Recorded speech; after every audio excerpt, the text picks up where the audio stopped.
Après avoir raconté l'ascension fulgurante d'Ange Radzouel, l'ancien DJ devenu président, une autre question mérite d'être posée. Qu'a-t-il réellement accompli à la tête de Madagascar, entre stades géants, téléphériques suspendus au-dessus d'Antananarivo, première autoroute de l'histoire du pays et promesse d'émergence?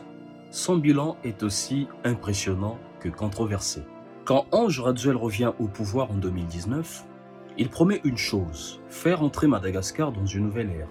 Une ère de modernité, une ère de transformation, une ère d'émergence. L'ancien DJ devenu homme d'affaires puis président présente alors son ambitieux programme. L'initiative pour l'émergence de Madagascar. 13 engagements solennels, 13 promesses, 13 Vélirano. Et pendant plusieurs années, le pays va devenir un immense chantier. Nouveaux hôpitaux, nouvelles écoles, nouvelles routes. Partout les grues apparaissent. Partout le béton avance. Mais derrière ces réalisations visibles, une question va rapidement diviser les Malgaches. Radzouel a-t-il réellement transformé Madagascar? Ou a-t-il surtout transformé son apparence? Madame, Monsieur, bienvenue dans les corridors d'Afrique. Attachez vos ceintures car nous allons entrer dans une zone de forte turbulence. Madagascar est aujourd'hui fier de retrouver sa place ici parmi vous dans le concert des nations. Pour le président de la République, Ange Radzouel, la marque de voiture Gascar devrait symboliser la fierté et la souveraineté de Madagascar.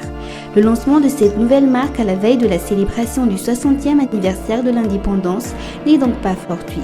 Gascar, assure-t-il, concurrencera les grandes marques de voitures internationales et assoira la notoriété de la grande île dans le monde.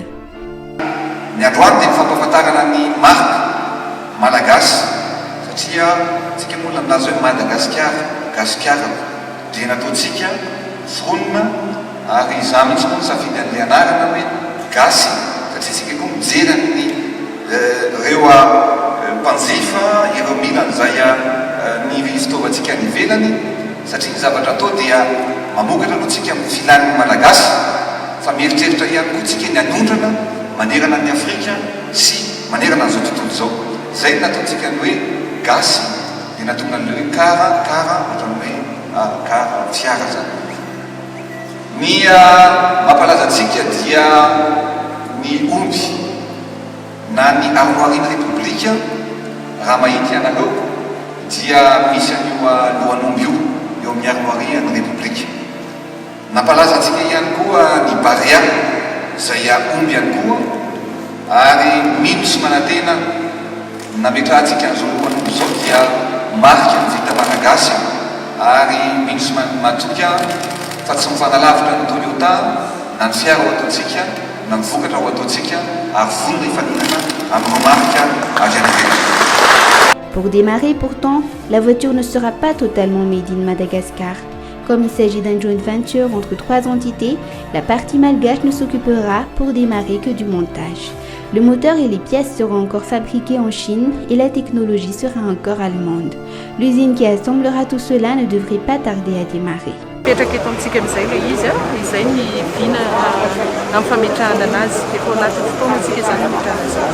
Et Madagascar a d'autres ambitions que d'assembler des pièces importées d'Asie et d'Europe. Ny antanatohatra ataontsika dia anankitelo. Ny voalohany dia ny fametrahana aloha ny usine de montage. Ny faharoa dia manarakarak'izay ny fametrahana ny toeram-pivarotana ahafahan'ny malagasy manjifa, ahafahan'ny zao tontolo izao manjifa. Fa ao anatin'ny teny taona ho avy kosa dia ny tanjona apetratsika dia apetraka eto Madagascar ny usine de fabrication. Zany hoe 10% isanjato ny zavatra rehetrarehetra ilaina dia atao eto Madagascar avokoa. Miara-miasa amin'ny avy any ivelantsika fa ny malagasy kosa no isahana sy tantana amin'ny ankapobeny ny fitantanana sy ny fifandrindrana ary indrindra no actionnaire majoritaire ao anatin'izay orinasa ho apetratsika eto amin'ny firenena. La marque Gascar ne produira pas seulement des voitures. Il est également prévu qu'elle propose des motos et des scooters. La police nationale a même déjà eu droit à un lot de 100 motos de la marque à la tête de Zébu. Mais personne ne souhaitait confirmer où ces engins ont été assemblés. Le ministre de la Sécurité publique a surtout tenu à montrer sa satisfaction. Dès son arrivée au pouvoir, Ange Radzuel fait du bâtiment sa marque de fabrique. Son objectif est simple, construire vite. Construire partout, construire visible. Partout dans le pays apparaissent alors des infrastructures flambant neuves. Le message est clair. Madagascar doit changer de visage. Et ce changement doit pouvoir être vu. Parmi les symboles les plus marquants de son mandat figure la modernisation des infrastructures sportives. Le mythique stade Barea de Mahamansina est entièrement rénové. Tribunes modernisées, pelouses remises à niveau, équipements aux standards internationaux.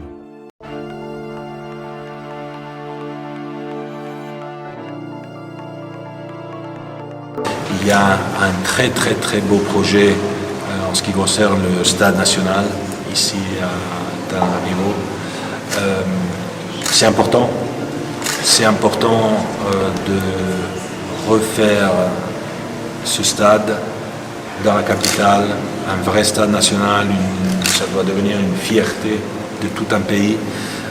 Le stade aujourd'hui c'est un symbole d'un pays, c'est quelque chose qui va être véhiculé dans le monde entier. Et il faut dire aussi qu'aujourd'hui, il faut le dire très clairement, le stade actuel ne correspond pas du tout aux normes internationales. On est obligé de devenir très strict à ce sujet. Si les choses ne changent pas, il ne peut pas y avoir des matchs internationaux, il ne peut pas y avoir des matchs de qualification de la Coupe du Monde. Et ce serait vraiment dommage, surtout que l'équipe nationale du Madagascar aujourd'hui est une des meilleures équipes en Afrique, avec des vraies chances de se qualifier, pas seulement pour la Coupe d'Afrique, mais aussi, pourquoi pas, pour la Coupe du Monde en 2022.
Dans plusieurs provinces, de nouveaux stades, Manara, Penitra, voient également le jour.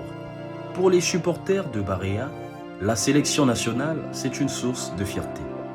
Pour le gouvernement, le sport devient un outil de cohésion nationale et de rayonnement international. L'ambition est de montrer qu'à Madagascar aussi, les grandes compétitions peuvent avoir leur place. Mais aucun chantier ne va autant faire parler que celui du téléphérique d'Antananarivo. La capitale étouffe sous les embouteillages. Des milliers de personnes perdent chaque jour plusieurs heures dans la circulation. Le gouvernement propose alors une solution spectaculaire, faire passer les habitants au-dessus des bouchons. Un réseau de transport par câble est lancé, une première dans l'histoire du pays. Pour ses partisans, c'est un projet visionnaire. Pour ses détracteurs, c'est un luxe coûteux dans un pays confronté à des problèmes plus urgents. Le débat continue encore aujourd'hui. C'est nouveau, c'est du jamais vu. On sera en hauteur. On est au début de quelque chose à Madagascar qui va devenir de plus en plus utile et implanté dans le monde entier, c'est une certitude. C'est quelque chose qui paraissait improbable et qu'on a réussi à démontrer qu'on savait faire.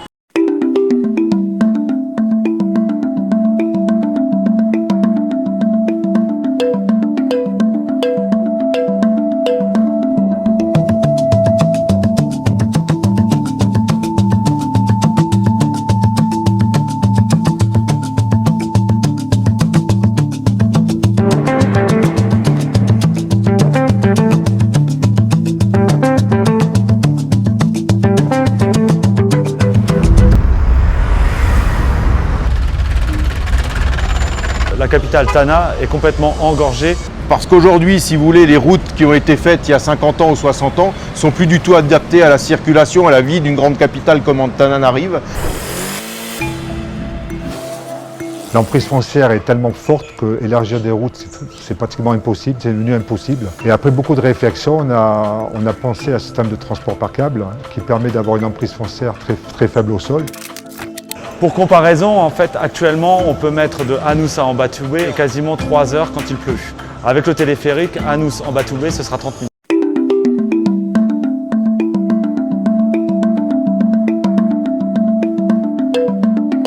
Pour la ligne orange, il y a 7 gares, 9 km de ligne et 198 cabines. Et les défis étaient majeurs. Le premier défi, c'est de trouver un tracé qui respecte le foncier. Le deuxième, c'est justement de faire la conception avec ce tracé, sachant qu'on parle d'une feuille blanche. Il a fallu quand même être force de proposition et trouver des solutions à des contraintes qui habituellement, en tant que constructeur, on n'a pas à répondre. On fait le travail en même temps du maître d'œuvre et en même temps du constructeur, c'est quand même particulier sur un projet.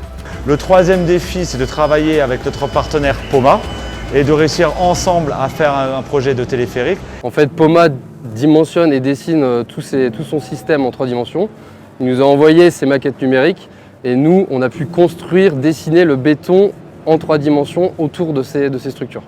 Ce qui permet d'avoir une meilleure fiabilité.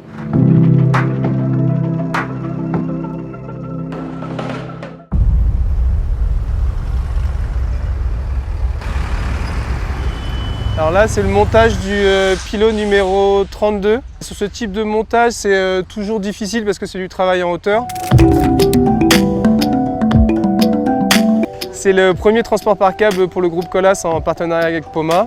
Au niveau génie civil, Colas est vraiment expert dans le domaine, ce qui nous permet de pouvoir enchaîner avec un montage mécanique, de la remontée mécanique dans les meilleures conditions. Et après, on a beaucoup appris sur le système de remontée mécanique, donc on est monté en compétence aux côtés de Poma. On a pris le meilleur domaine des 2 entreprises. Il y a une vraie synergie entre Poma et Colas.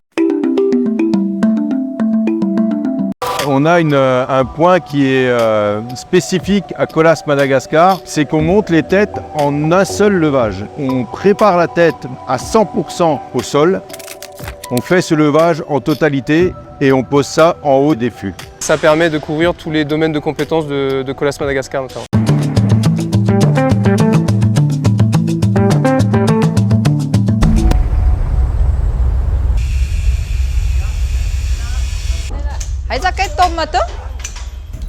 Ici, on est sur la station S6 du projet TPC. Donc là, on est en phase gros œuvre. En tout, il y aura 7 gares qui vont desservir la ville.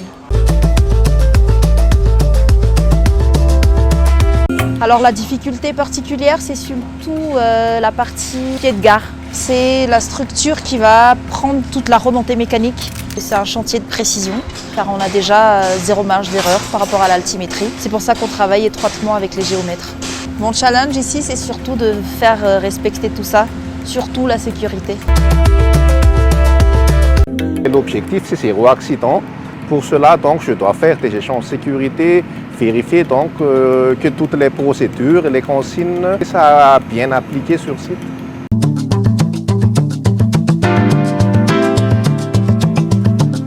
C'est un projet qu'on a créé de toutes pièces, sur une idée, avec un stabilo boss sur un plan au tout départ. Donc c'est vrai que pour moi c'est très enrichissant et pour moi, mais tous les collaborateurs de Colas Madagascar qui sont très fiers de faire ce projet. Au départ, personne ne croyait à ce projet, aujourd'hui on le fait. C'est quand même un honneur pour moi aussi de faire un projet d'une telle envergure.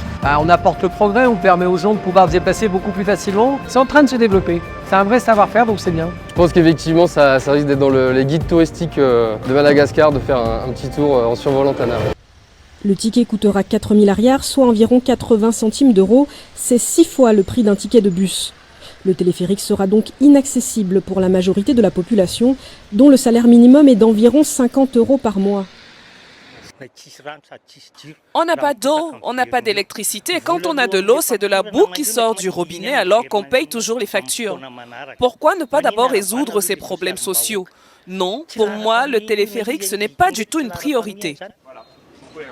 Malgré les critiques, le président de la République défend férocement ce projet de plus de 150 millions d'euros, financé par un prêt du Trésor public français et un autre garanti par BPI France, la banque publique d'investissement. Il faut oser pour transformer et développer notre pays. Ce sont toujours les gens qui ont critiqué, qui n'ont pu rien faire. Est-ce qu'il fallait faire ce projet ou pas? Moi je dis oui. Vous savez, documentez-vous, on a beaucoup critiqué la construction de la Tour Eiffel.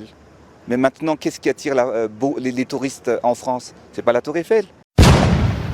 Pendant des décennies, Madagascar est resté l'un des rares grands pays africains sans autoroute. Rajoel veut changer cela. Il lance alors le chantier de la toute première autoroute du pays. Un axe stratégique destiné à relier Antananarivo et Toamasina, la capitale politique, au principal port économique. L'objectif est immense.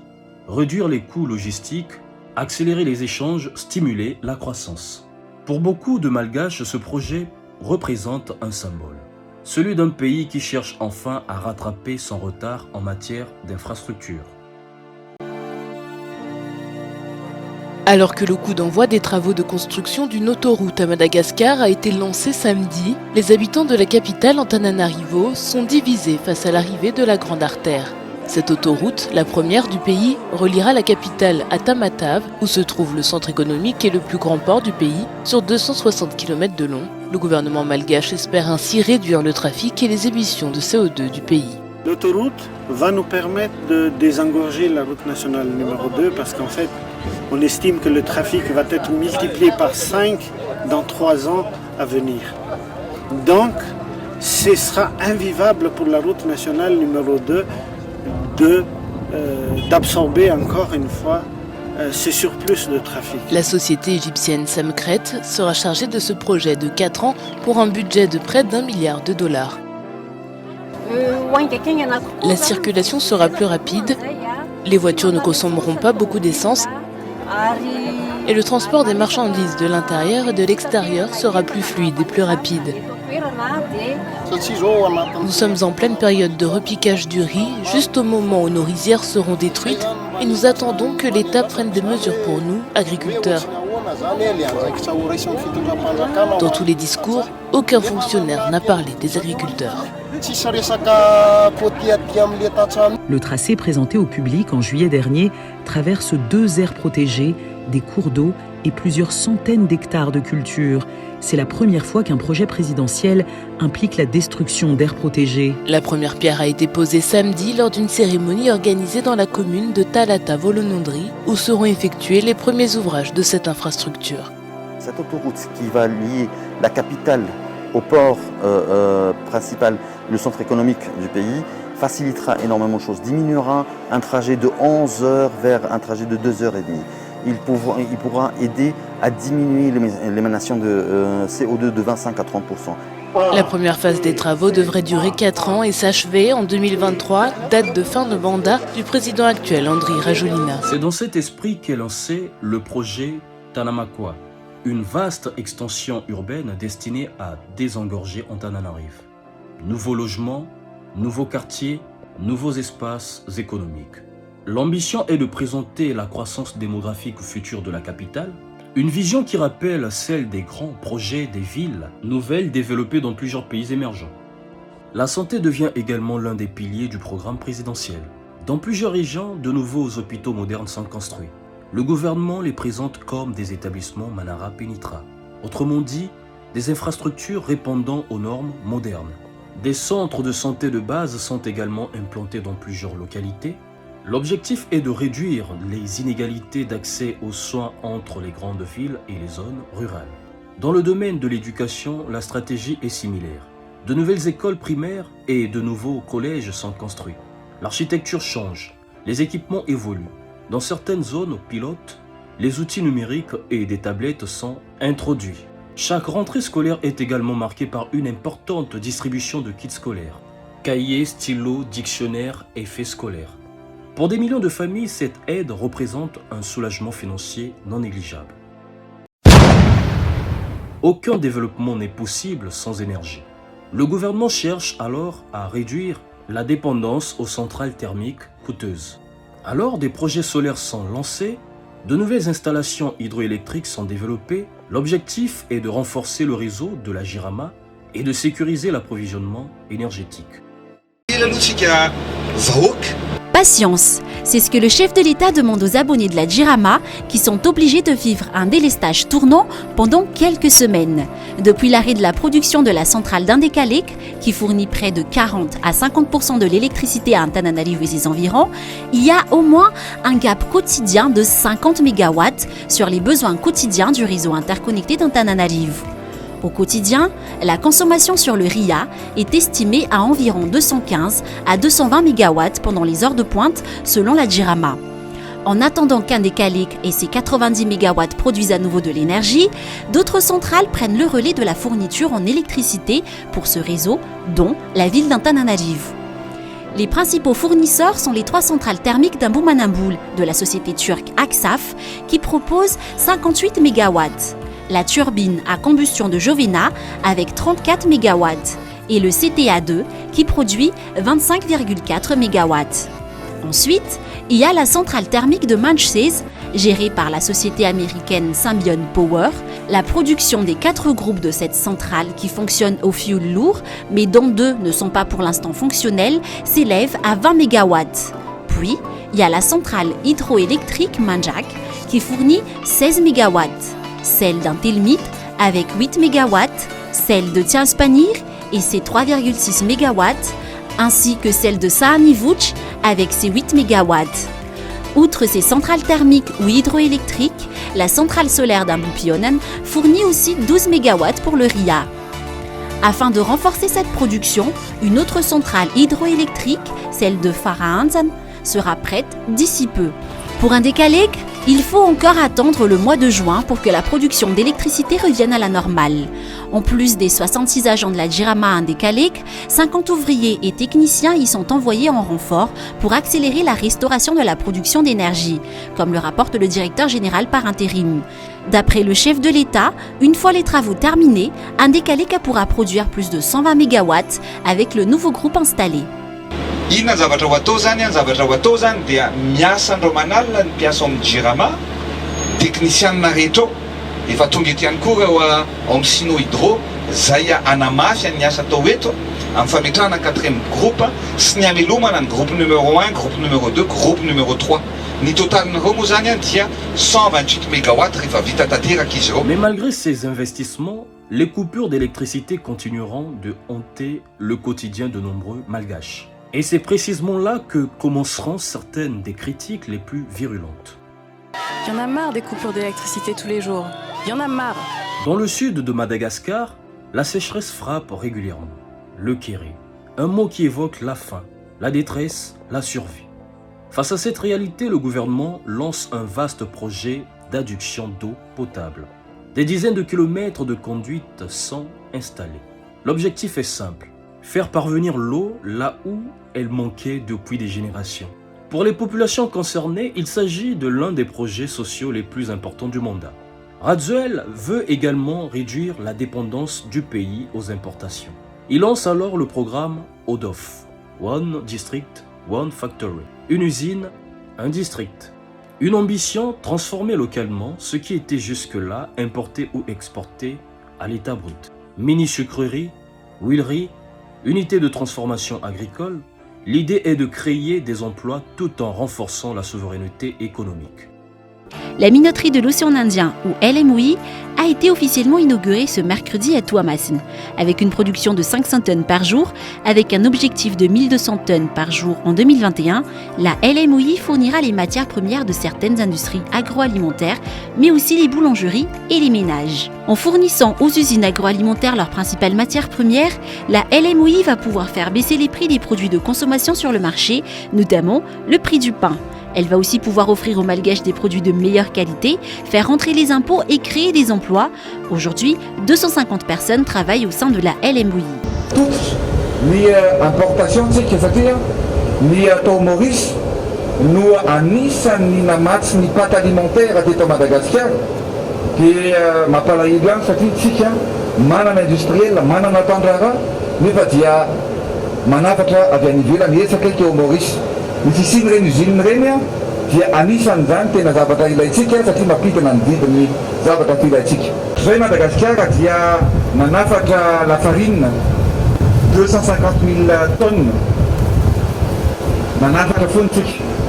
Mivoaka ny volatsika, midina sanam-bolatsika fa ny fisiany zao usine zao dia voalohany mampitana vidiny lafarine satria raha ny antotanisa eo am-pelatanako dia tokony hidina ny amin'ny 10 isanjato ny vidiny lafarine manomboka zao zany eto à Madagascar. La pandémie de Covid-19 bouleverse le monde.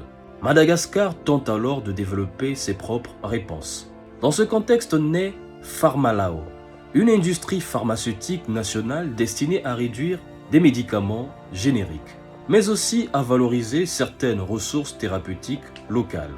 Le projet s'inscrit dans une volonté plus large, réduire la dépendance extérieure du pays dans le domaine de la santé. Le président ira encore plus loin jusqu'à proposer une potion censée guérir le coronavirus. Pour le président de la République, André Rajoelina, en ces temps de pandémie, il fallait trouver des solutions. Et pour lui, les solutions, ce sont les médicaments et les remèdes. Il s'est personnellement impliqué dans la sortie du Covid Organics dans sa version décoction. Il s'est davantage engagé en lançant la version gélule, le CVO+. À base d'artémisia et contenant du Raftsara comme la décoction Covid Organics, découverte par l'Institut malgache des recherches appliquées ou IMRA, le CVO+, est le fruit des recherches menées auprès du Centre national des recherches pharmaceutiques ou le CNARP. Le CVO+, sera le premier médicament produit par l'usine Pharmalagas, nouvelle installation industrielle implantée sur les ruines de l'ancienne usine pharmaceutique Ofafa. Le CVO+, dont le processus de fabrication suit les normes internationales, permet de renforcer le système immunitaire et de se protéger contre les virus, indique le chef de l'État. Il pourra également être utilisé dans la lutte contre d'autres maladies.